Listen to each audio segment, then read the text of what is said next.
So I have to say, before I say anything else, even before I say good morning, I have this 3, 2, 1, go on the screen. And I want to say with it, I want to say 3, 2, 1, go. But are we going anywhere? What are we doing today? Good morning, everybody. It is. I've just been informed by my lovely Chris. It is May the 7th. What is it? What is it? Did I say 12 more days to go? 12 more days of. Did you sing that when you were a kid? 12 more days in this old dump and we'll be gone tomorrow. That's what we used to. No, I think you sang far more songs than I ever did growing up. Well, we used to sing that, sort of as it's coming to the end of term, that sort of thing. As it, when we were at school, we used to sing those things. But anyway, we've got 12 more days to go. Yes. Anyway, there are so many people who are going to be sharing my birthday with me. If you want me to mention your birthday on my birthday, can you, even though you think I know it and even though you think you mentioned it already, please would you send your name to Chris, Kris, at rosemaryaltea.com. We'll make a list and I shall be wishing you happy birthday. It doesn't have to be on the day. You just have to be a May baby. And I shall be wishing you all happy birthday to you and all of that sort of thing. Right, now, before we begin this show, first of all, I'd like to say good morning to my spirit guide, Greg, who is already having a chuckle. I can see the kind of show it's going to be today. And I would also like to say good morning to Chris. Good morning, Chris. Good morning. Happy Saturday. Yay, look at that. And guess what I've been doing this morning, Chris? I would have no idea since you are so multifaceted. Multi-talented. That too. Okay, well, I've been putting on the lamb shanks. Ah. Oh, they smell so good, I have to tell you. Now, lamb shanks, you can make ossobuco with them. You can, which is a delicious dish, which is lamb shanks with white beans. I do believe. I'm pretty sure it is. I'm not doing white beans. We're probably going to eat rice or maybe even potatoes because I love potatoes. Who knows? I've not decided yet. But anyway, so the house has this aroma of delicious cooking right now. I'm just sort of telling you all, so I want you to sort of be involved in the atmosphere that I'm in. So the cooking is on the go. The lamb has been in for more than 2 hours now, and it has got at least 12 hours to go. Takes a long time to cook this stuff, but it's delish. Anyway, now then, what are we doing today, Chris? Today is story time. First of all, let me ask you, is there anybody there? There are, and they're still logging on. Numbers Okay, are going then, up. right. Well, we'll natter on for a little bit. We can chatter on for a little bit. And then we'll go into story time. And I do have, I think, an odd story for you today. Yes. And I say that not quite knowing how to put this story. It is in some ways a personal story to me because I was there. So and it's a maybe a little bit longer story than usual. So before we get started on the story, anybody there having a comment or a question or anything of that nature? I know it's a bit early, but let's get them in as much as we can, shall we? Well, we're going to have to wait since you just made that announcement. They're usually just ready to sit and listen to your story before the questions Oh, come. okay then. All right. Well, Maggie does say that her dad loved lamb with the mint jelly. She's not such a fan. no, it amazes me that there are so many people outside of the British Isles.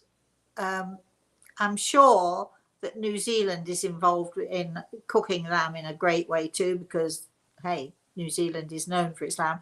But it amazes me how many people say, I either I don't like it, or oh, I've never tried it, but I've never fancied it. You said yesterday that poor little lamb in the field, and I pointed out, well, you eat chickens, and those poor little yellow chicks that come out there, they're being fed up, plumped up, ready for the chopper, as is turkey, as is pretty much anything. Of course, those of you who are vegetarian, I understand you don't eat meat, and that's fine. And there was a time years and years ago when I did not eat meat for a very, very long time, but I did eat fish.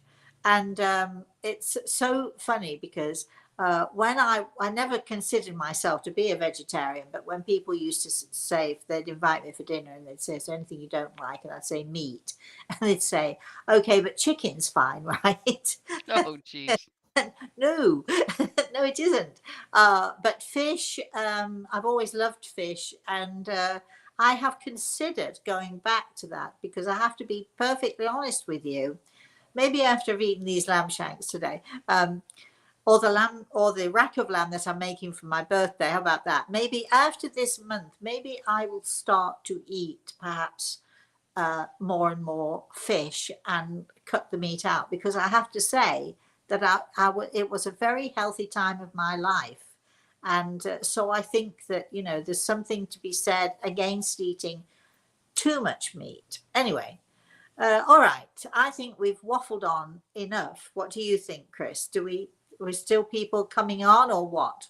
Well, there's always people coming on depending on when they can get to their notification, but I Okay. think it's a good time to start. All right. I think so too. But before I begin with my Once Upon a Time, um,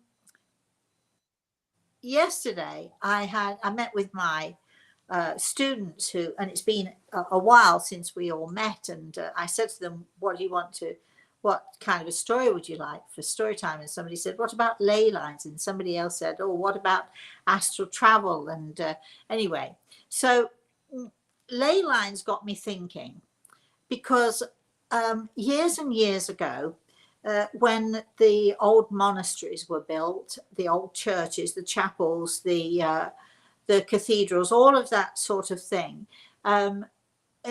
In those days when those beautiful old churches were built, people were the architects, I guess, the builders, the people who were in charge of where to put the buildings. People were very, very careful as to where they built these old spiritual, very, very spiritual buildings.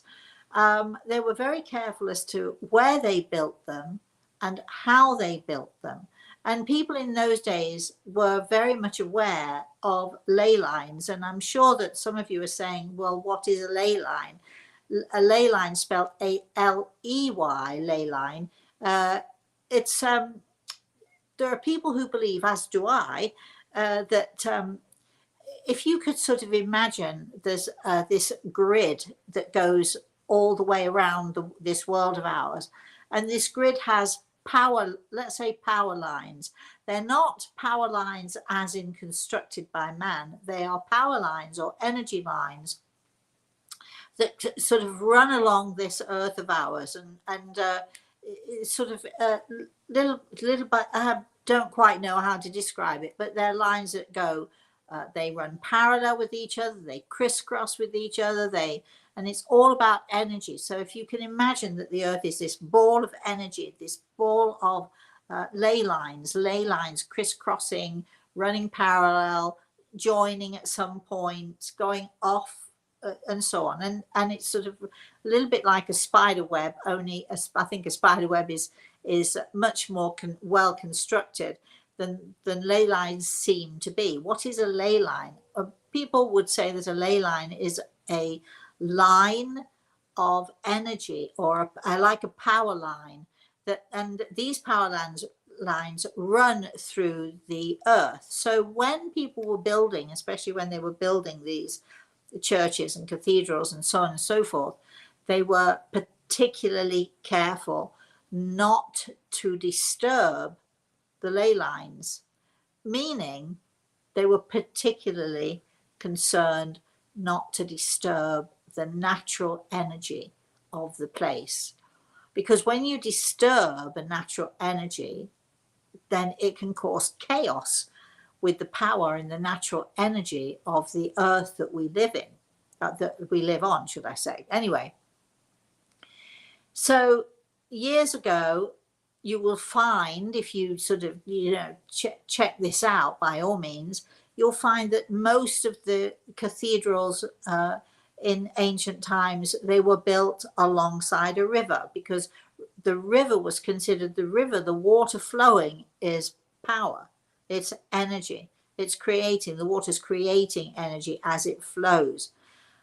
You'll find that there are certain plants and trees that were planted around, because people knew that there are certain plants that had sort of spiritual connotations. Yew trees were one. I mean, if you look at the history of mistletoe, you'll find that it has very spiritual connotations. So there were certain plants around. People were very careful about the environment that they built on and around, and were very concerned that they did not disturb the natural energy that was around, because that natural spiritual energy that was around only gave more power to the building, to the church, to the meaning of what they were trying to do. Of course, since those times, and we know very well, people build all over the place. They don't even consider ley lines. They don't even look for ley lines. They don't build a store. This looks like a good plot of land, plonk something on it. Or better still, how many pieces of property can we put? Sorry, it's my thing. Let me just turn that off. So people were, let me just turn it down, and then we won't be bothered with that there. People now just sort of plonk buildings down anywhere, and let's see, there's a field and we could get 2 houses, but if we do this and this, maybe we get 5 houses on. So, building has no connection to anything, anything of a spiritual awareness these days. And those of you who have done dowsing or used dowsing rods will know all about ley lines, or lines of energy, lines of power, because when you are dowsing, or you're using dowsing rods, I mean, gosh, they're so powerful. Dowsing rods can tell you so much. And what you're doing is, as you're using dowsing rods, you're using your energy connected with the dowsing rods, connecting with this spiritual energy, these ley lines which run through the earth, and you are literally connecting and joining. You can find water, you can find anything that you want, anything you put your mind to, when you use dowsing rods, or when you use a pendulum. I've used a pendulum on a map on many, many occasions. I've had architects who have come to me who have said, we've got this piece of property. We don't really want to spend a fortune, Rosemary, in sort of processing the property. Could you tell us where the best place is to build? Yes, we were talking about problem solving, weren't we, the other day? Yes, I have worked with architects, honestly, truthfully, and I can literally, I don't actually need a pendulum, but it is a fun thing to do with the pendulum. There are dowsing societies, there are people who use pendulums all the time. I teach my students how to use pendulums. So it's all about power and energy, and on it goes. Now, what happens, and this is where we get to the story, what happens if the ley lines are disturbed? What happens if buildings are built on ley lines or on energy fields, and then the energy is disturbed? What happens? What can happen? So I'm leaving you with that thought, but there is a little twist to this story at the end of this story, so bear with me. All right, are you ready, Chris? We are definitely ready. Have I pumped you up enough? Oh, it doesn't take much. Any Uh, new learning is a good thing. okay, all right. So we know also, but again, just before I start this story, I want to preface it with the fact that we know that there are houses that are known to be haunted. Whether they are or not is another thing. We know there are people who experience, let's say, bad vibrations in a house or a property. We know that there are people who get in, you know, people to get rid of spirits or bad energy, and on and on and on it goes. And recently I've been involved with a wonderful client of mine and literally gone into her house to sort out the negative energy that was in the house. So we know that there are certain things that buildings retain, certain energies that buildings retain, on and on and on. I'm going to shut up now and I'm going to get on with my story. All right, so once upon a time, as all good stories must begin, right? Okay, so we're going back, gosh, many years to when my daughter was a little girl. Now, this story is actually not quite about me, but sort of. I was involved, just saying. So we're going back to when my daughter was a little girl.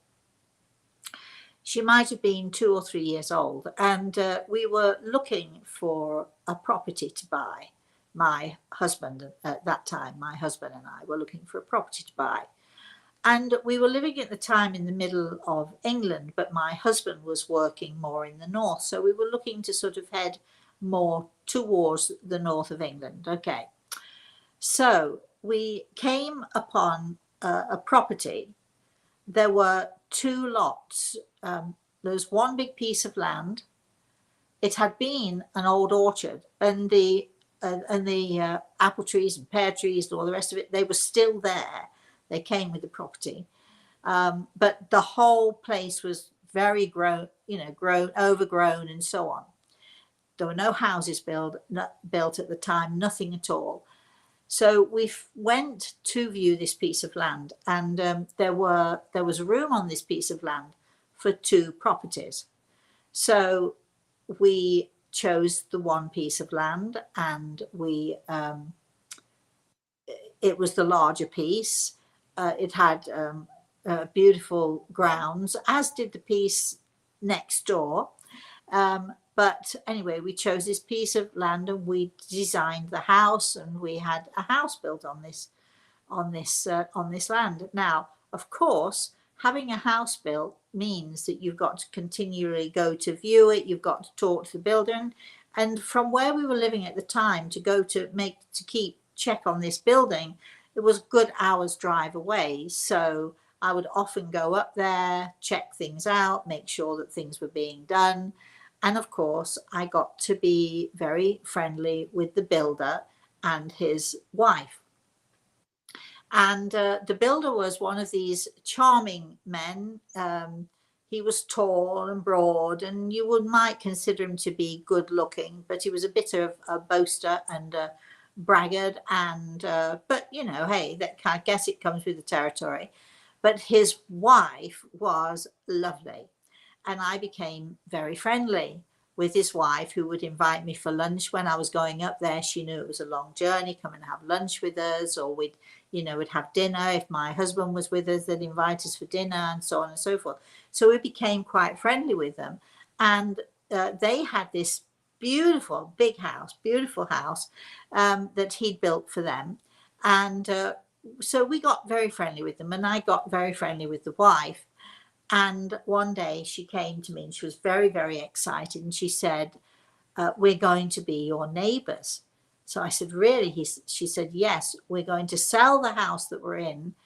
And he's going to build me a really nice bungalow on this property. And for those of you who don't know what a bungalow is, it's a 1-story. It can be a small building or it can be a large building. But anyway, a house. I shouldn't say building, a house. Anyway, so there she, so excited. And I was so excited because we got on really, really well. At some point, because this took several months to build the house, at some point, she told me that she suffered with asthma. And one time when I went up there, I found her sitting in the garden, which was not yet a garden, but I found her sitting in the garden of the property next door, because it had now been sort of fenced off between the two pieces of land. And I went to say hello to her, and she was very upset. She was very sad, and she said that the doctor had told her that her asthma was getting worse, and so on and so forth. And I sat there and held her hand and what have you. And I said, well, just think about it. You've got so much to look forward to, because by this time the builder had already started work. He was halfway through my house and started work on building the bungalow for he and his wife. And so I said, just think, you've got a lot to look forward to. So, okay, so now on the time goes, I move into my house, which I love. It's a fantastic house. It's nice and clean and brand new. And I start working on the garden, and the house next door, the bungalow next door, is about to get the roof on. And so it's very exciting. So I remember coming out with my laundry basket in my hand, and I was sort of walking down to the washing line to hang out the washing, and I heard crying. And so I looked over at the house next door, and there was my friend, and she was really sobbing and sobbing and sobbing. So, when you hear someone crying, you think, gosh, should I interfere? What should I do? Anyway, I decided, and I nipped over the fence and went and sat down with her and put my arm around her, and I said, are you okay? Well, you're not okay. Do you want to talk about it? Or I can just sit here with you. Or if you want to tell me to go away, by all means, tell me to go away. So she unburdened herself to me, and she told me that her asthma was, getting worse. And she and her husband and her 3 kids were due to go away on holiday, and the doctor had advised her not to go because the journey would be too great for her.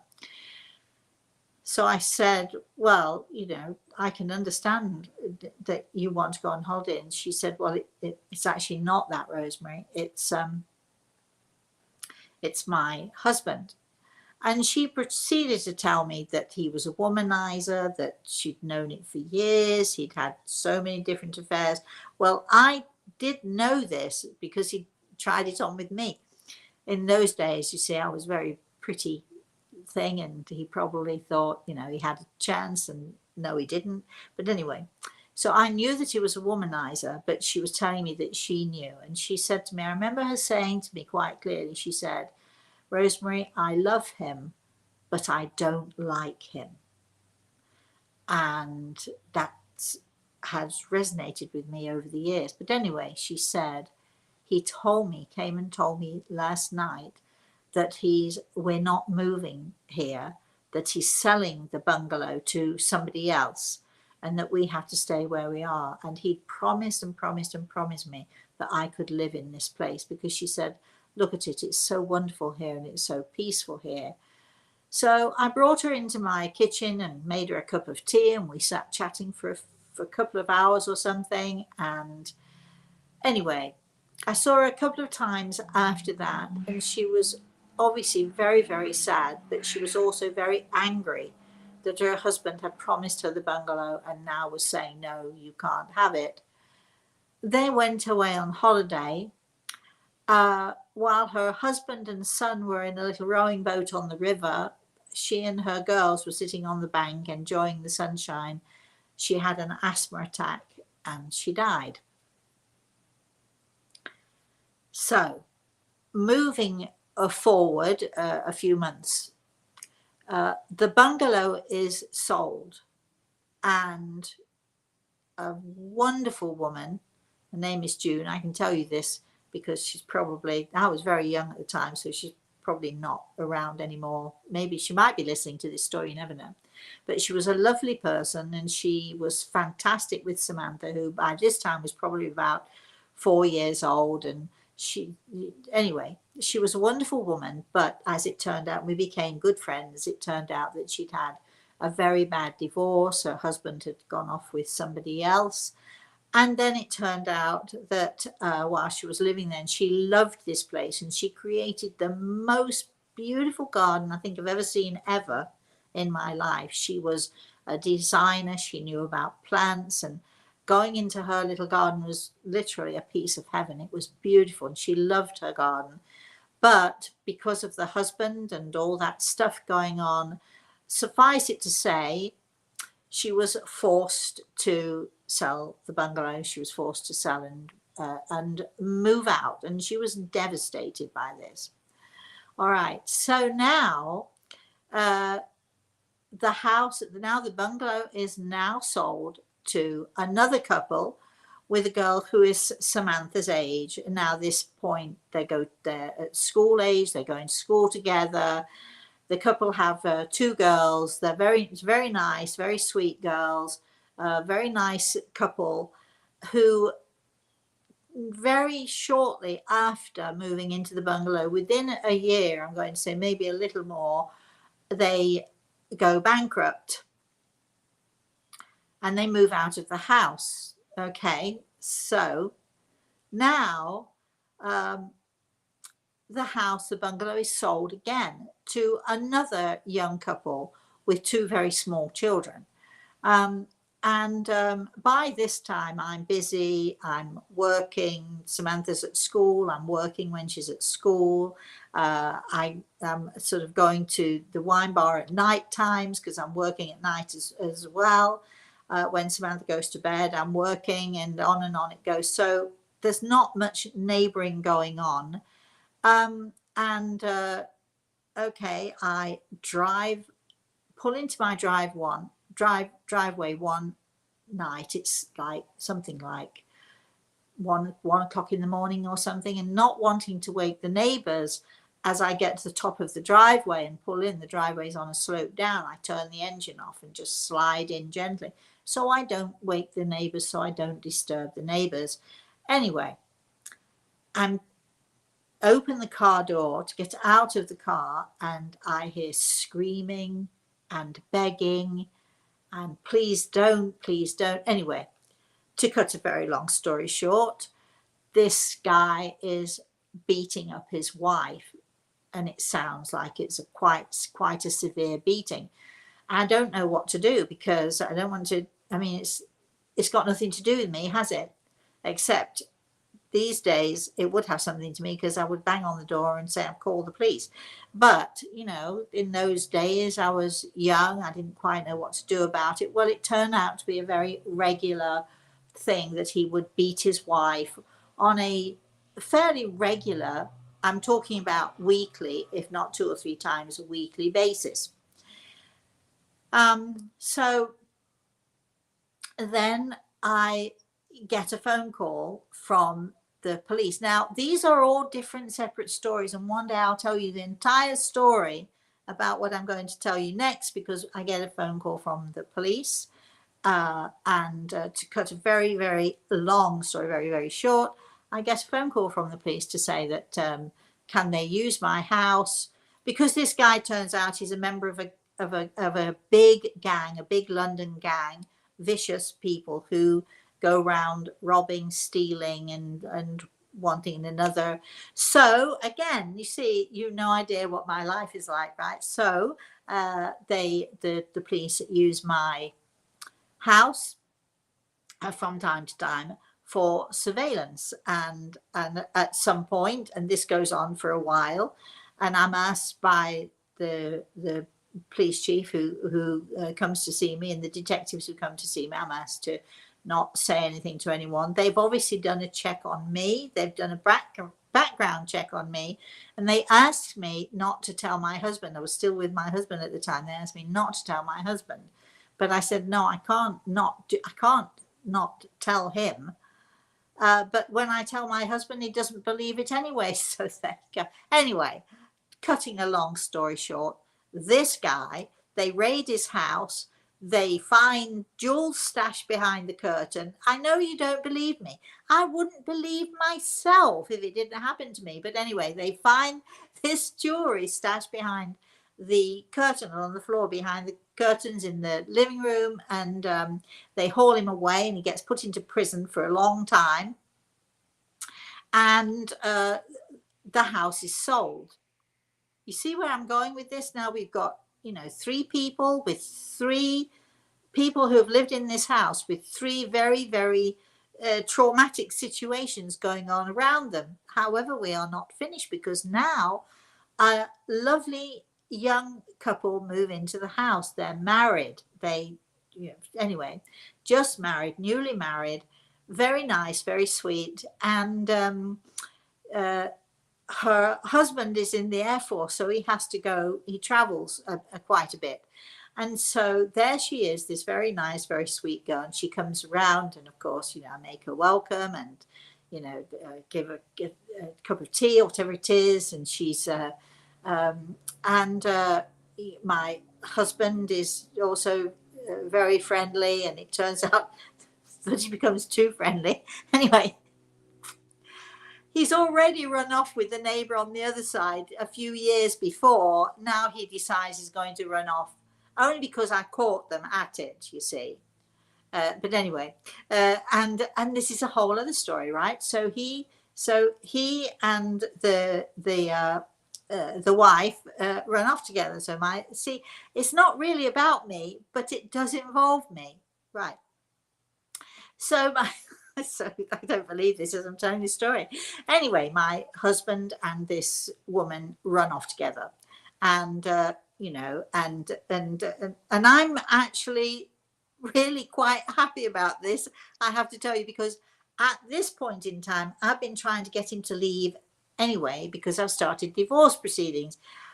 Anyway, moving on. You don't need to know about all of that stuff. So here we have more trauma in this house. See? Anyway, the energy in this house by this time, you can imagine, maybe is a little suspect. Maybe it's not such good energy. Maybe the house was built over a ley line. Who knows? But there's definitely a lot of negative energy going on in this house.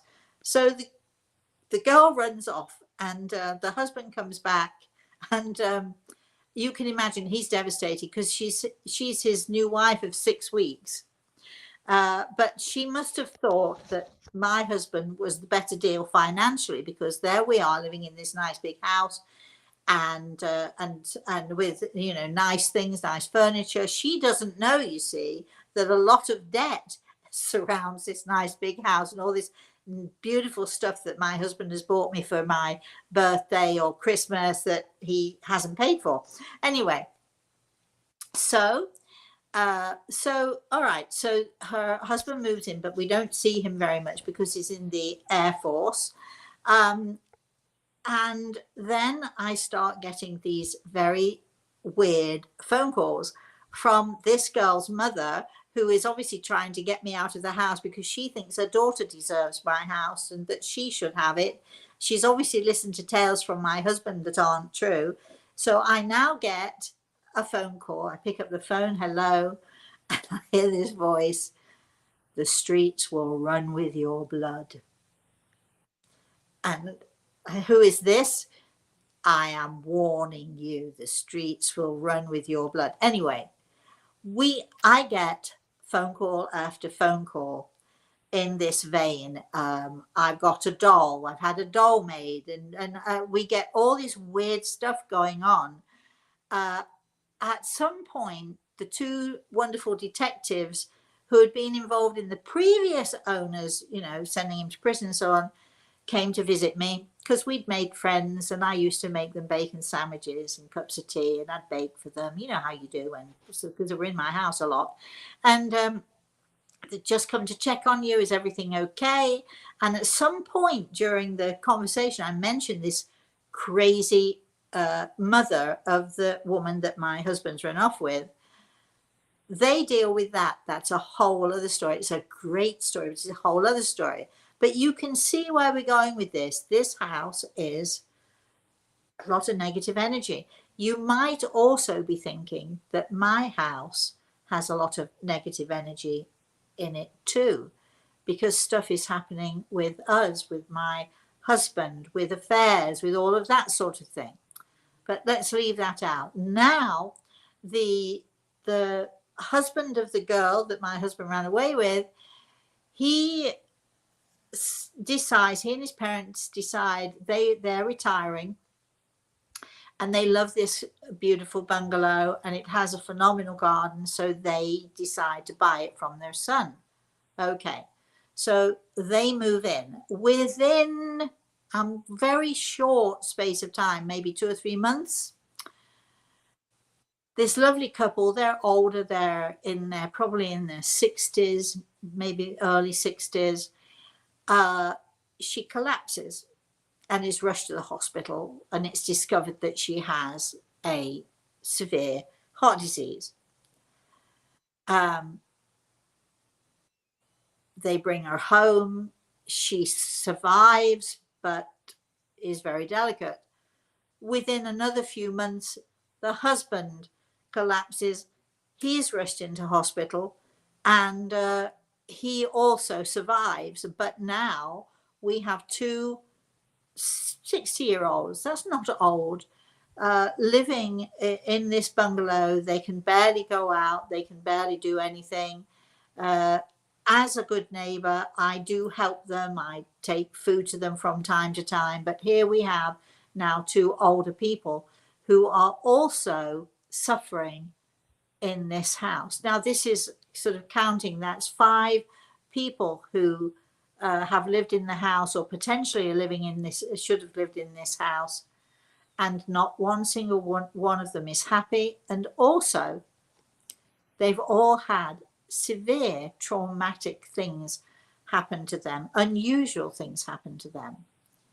As for my house, well, you all know my story and my wandering husband. And so was I happy in this house? I loved the house. I loved the house. I loved the garden. But there was trauma in that house as well. When I sold the house, another couple moved in with, I think they had 4 children, and not long after she had a 5th child. And then her husband ran off and left her and the 5 children in this house, and on it goes. Now, is it coincidence, this? What's going on here? The builder is a womanizer. His wife dislikes him intensely, she told. She loves him, but she dislikes him. I'm not quite sure how you can marry those 2 things, but she did somehow. And then she's devastated because he tells her that she cannot have her dream home. So here is my question.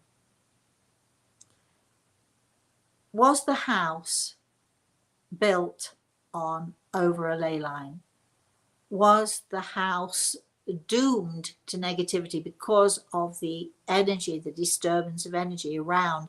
I'm going to include my house as well, although it was not so traumatic for me.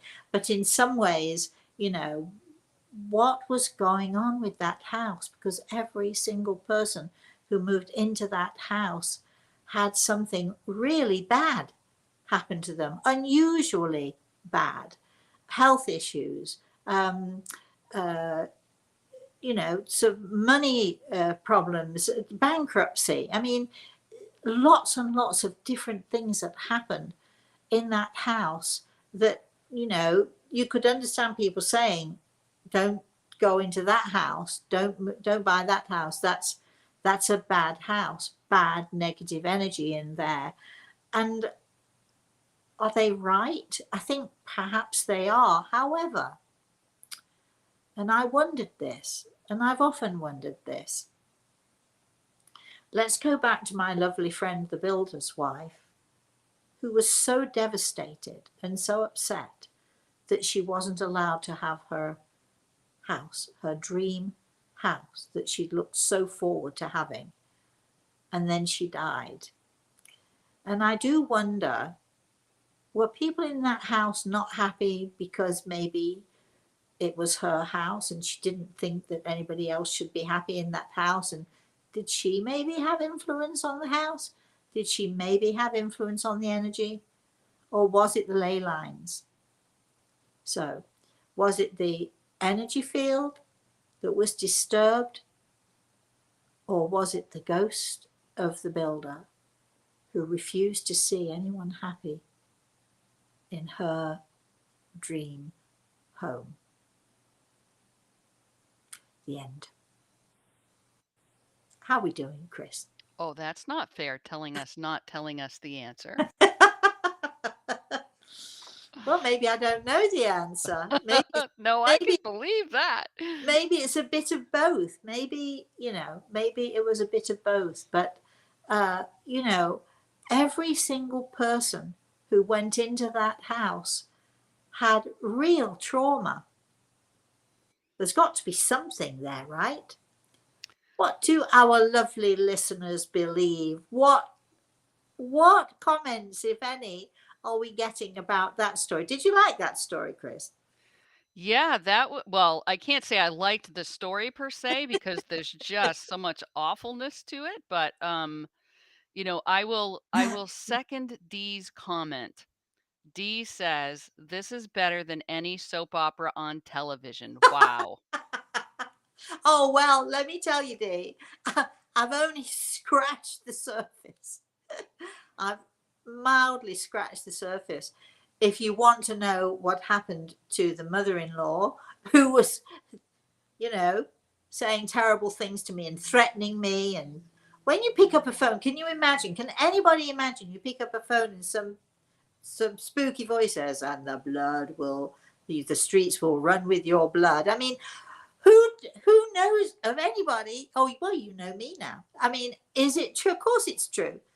But there's a fantastic ending just to that little piece of the story.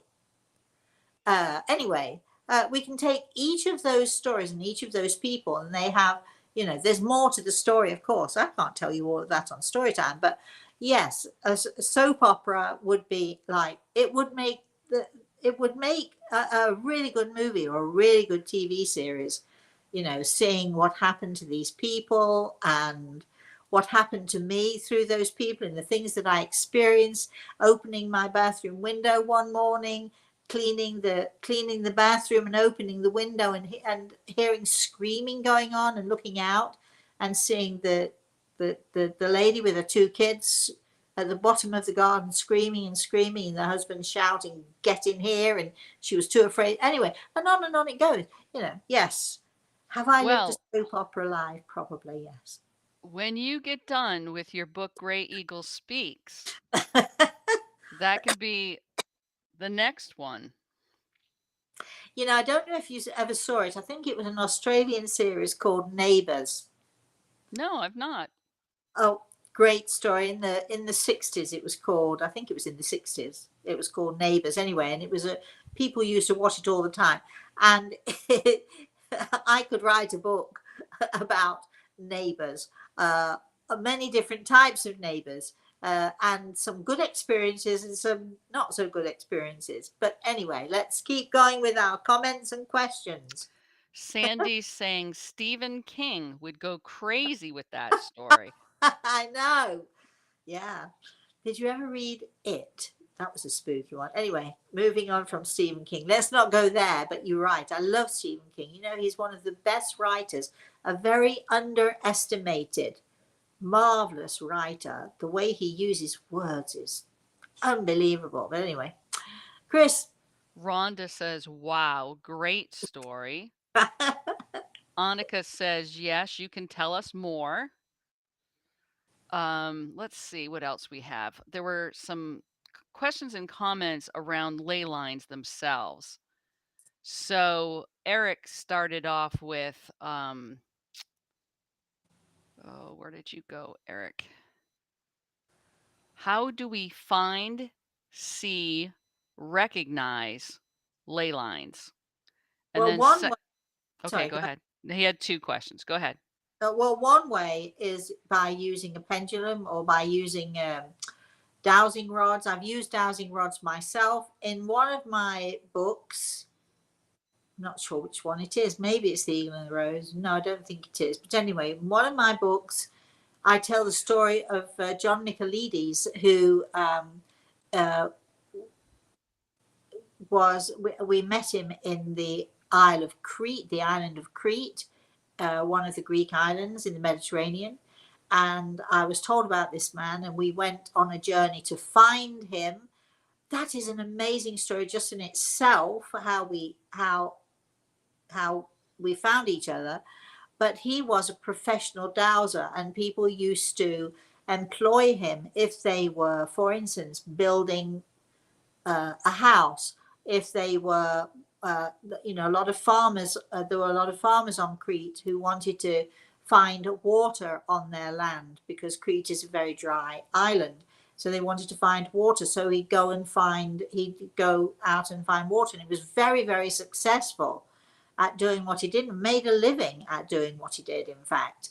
And he would use dowsing rods to do it. And I've used dowsing rods, and they can be very powerful, especially if they're used in the right hands or in the right way. And I teach my students to use the pendulum, and the pendulum, the power of the pendulum is amazing.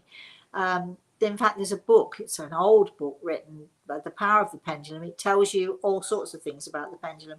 I remember being in my bank one day with my bank manager, who we had such a phenomenal relationship. He was great to me. And he was talking, he was a member of the Dowsing Society. We used to talk about it. And one day when I went in there, we were poring over a map, and he said, "Show me how to use the pendulum over this map, Rosemary. I want to find," and he told me what he wanted to find on the map. So, you can find, using your sensitivity and your abilities, you can find ley lines. You can be very much aware of ley lines, just using your feelings, your senses, your sensitivity. And if you sort of think of all of the great monuments that still stand, the monoliths. I'm trying to think, all of the, what is it called? We were talking about it the other day, that, in England, people go to see, my brain. Stonehenge?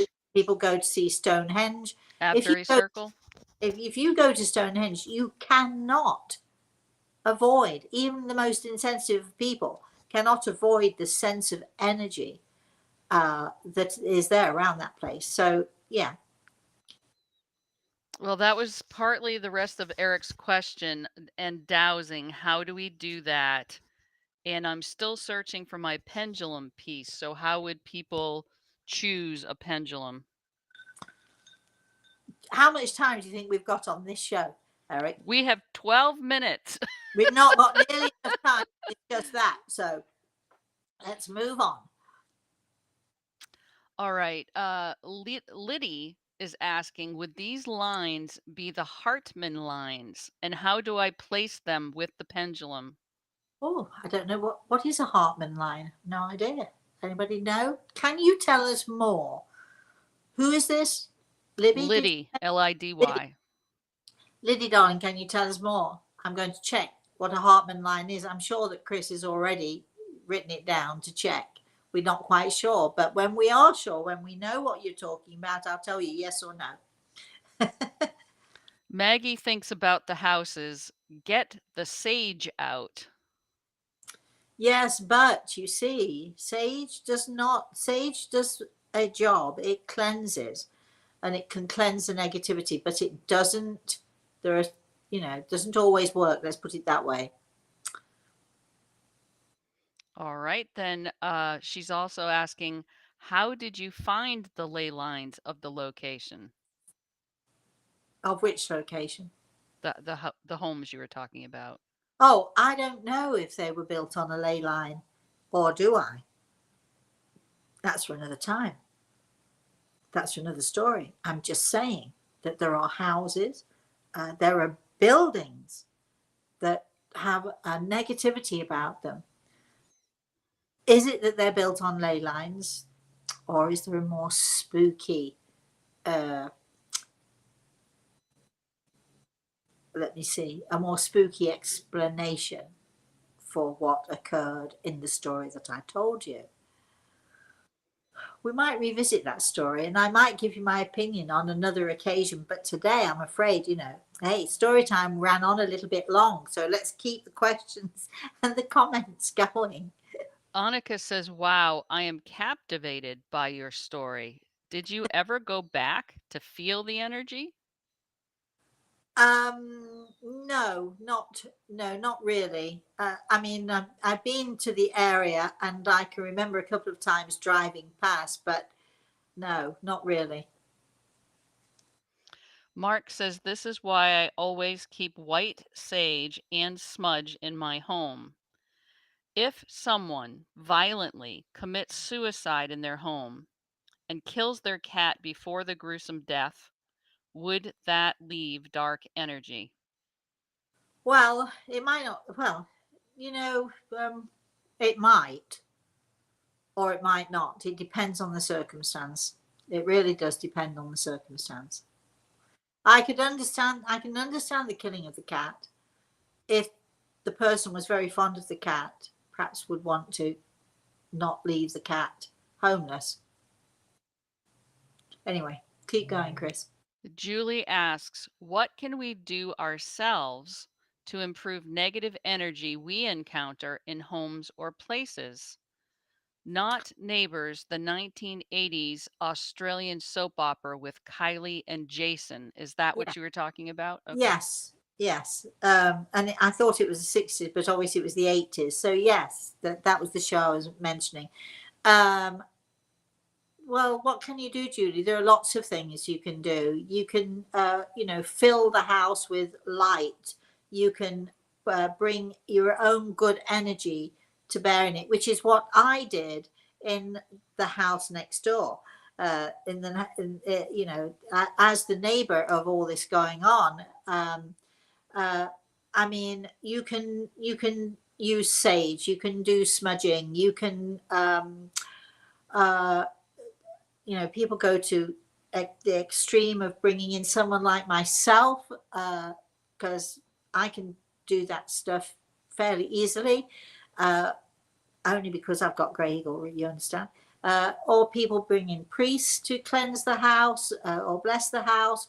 Very often, I know that very many religions, before they move into a house, they'll bring the priest or the equivalent of the priest into the house to bless the house and to cleanse the house. And so there are lots of things that you can do. But filling the house with flowers, good energy, lots of good baking, whatever it is, nice bright colours, can often go a long way to bringing good energy into the house. Let's see. Rhonda says, I have always wanted to live in an old colonial home, but I always worried about the energy in an old home with many owners. I've been in my home for 30 years. I know its energy. I think I'll stay put. Maybe that's a wise decision, Rhonda. That's so funny. Maggie says, as a child, we lived across from a rental house that had a couple who fought constantly. She flew through the door, got up, go in one night. Police were in the bushes with the man on his car with a gun. So it Okay. sounds like not very nice neighbors. No, no. Let's see. Karen says, whenever my mom can't find an important misplaced item, she calls me to come over with my dowsing rods to find it. It works every time. Oh, I also located the location of a leak in my pool using dowsing rods. yeah, yeah. Oh, good for you. I love it. I love it. I love it. Anyone else got any stories of the pendulum or dowsing? I mean, there are many more things on heaven and earth than we know about, and we should never dismiss things. A lot of people dismiss the idea of dowsing. They think it's ridiculous. But remember that the dowsing rods are simply a tool that you're using. It's about the person who's using the dowsing rods. It's about the energy of the person who's using the dowsing rods. It's about the sensitivity of the person using the dowsing rods. So it's all part and parcel of it. So you've obviously found this incredible tool that you can use to tune into your higher self, which I love that idea. Liddy says the Hartman lines are energy lines that run on Earth, forming a kind of chessboard. The points of greatest energy and those that must be taken care of are the crossings of these Yeah. lines. It is this. You know, you mentioned it again, and I have heard of the Hartman lines. Hartman lines. I actually sort of, you know, had forgotten for a minute, but I don't agree necessarily that they are like a chessboard, because just a chessboard shows squares and straight lines, and I'm fairly certain, in fact, you know, would say pretty much 100% certain that ley lines are not straight lines. They don't go in a grid, in a what you would imagine a grid. They're much more, let's say, pliable or movable, or they're not that they're moving necessarily, but they go with the contour of the earth, and there's no straight line anywhere on this earth plane that is a natural contour. You know, we human beings are the ones who create the straight lines in things. When you look at nature, when you look at the way that the ground moves, undulates, when you look at the hills, the valleys, and so on and so forth, there are no straight lines in there at all. And in fact, I would go further and say that sort of circles and ovals are much more in keeping with energy, that the energy of the universe and the energy of this earth of ours. So you know, yes, I have heard of the Hartman lines. Now you've mentioned it, and it is true, and I will agree with you that where the ley lines cross is crucial. It can be crucial. But I also know that even the line itself, if something is built over it, or something that some particular type of something's built over it, it can disturb the flow and the energy of ley lines. Yes. All right. Don't Then you love it when we love people getting so involved and giving us you know, information, and we love the way that your minds are working. I love the fact that, you know, you are thinking these things and exploring and wondering, pondering these things as we tell our stories. Then we have something slightly off topic, but Franklin, who's to my knowledge is a new person joining us today, Hi, Franklin. says, I'm single now and I am hurting. Is that normal? Yes, it's very normal, my darling. But you know, it's life is not about whether you have a partner or whether you don't have a partner. Life is about what you do with the situation that you're in, with the experiences that you have. And if you take a very, you know, I know that you're hurting, I know that, but if you take a positive attitude and understand that the hurt will last for a little while, but if you allow it to, it will ease, and then it will get better, and then you will actually meet someone else who's going to be equally, if not more important to you. If you take the positive, you know, I would ask everyone here, are you a person who sees a glass half empty or sees a glass half full? Either way, if it's half full or half empty, we're hurting. But I can tell you that if you look at life as a glass half empty, you will be hurting longer than if you are a person who looks at a glass half full and sees what you do have and works with what you have to make your life better. And I'm going to send you lots of love and healing, Franklin. All right, Rosemary, we're right at time, but I wanted to remind people Monday, 10 a.m. Eastern Standard Time, you have Healing Hands Around the World. I do. We're going to be talking about healing, about how you can give healing to yourself, what healing means, talk about energy. I mean, we've been talking about energy all morning, so we're going to be talking more about energy, about the different colors that we can see energy as, how we can use it, and how we can use visualization techniques. All of that in a whole hour. We're going to do our best to educate you. And if you have not seen me before, please go to YouTube, go to my YouTube channel, and you can see, if you type in Healing Hands Around the World, you can see that I give lots of different demonstrations of healing. And if you yourself would like healing as I'm doing this, quickly shoot off an email to Chris, give your name, the situation that you have, and we will include you in our healing session on Monday morning. But you've got to get it in this weekend, because Chris will only have a few minutes on Monday morning before the show to take a look and to see. So if you do want me to give you healing, send it in the email Chris, Kris, at rosemaryaltea.com. Put in your headline healing, so we'll know. She'll get to it very quickly, and we will see if we can send you healing. As I am showing you about healing, as I'm talking to you about healing, I'll also be sending you healing on a very personal and very specific way. So, all right, that's it for today. Thank you, Chris. You've been great. Thank you, everyone out there, for joining us. We've thoroughly enjoyed having you. I hope you liked your story today. I'd like to say a special thank you, of course, to Great Eagle. Until I see you again, we may be doing an off the cuff. You never know when we're going to turn up with an off the cuff. So get ready with your questions. Get ready for a fun time with off the cuff. It might be today. It might be tomorrow. Wait a minute. Is it Mother's Day tomorrow?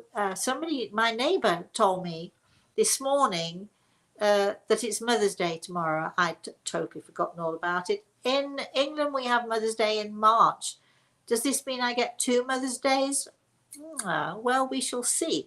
Anyway, it is Mother's Day tomorrow. We may be doing an off the cuff or not. It depends on Chris, really. I mean, I have no say in this. If you believe that, you'll believe anything. And so we'll be back as usual on Thursday morning with The Spirit World Sees All. So we'll be popping in and out. It is May, everyone. It is the birthday month. Yay! Until I see you all again. Again, thank you so much for joining me. Please, please, please have a very blessed rest of the day. Have a very blessed weekend, everybody. If you're a mummy, or if you're a daughter or a son, don't forget, we mummies, we do like appreciation in whatever way you can give it. And until I see you again, please, please have a very blessed rest of the weekend. Bye-bye, everybody. Bye-bye.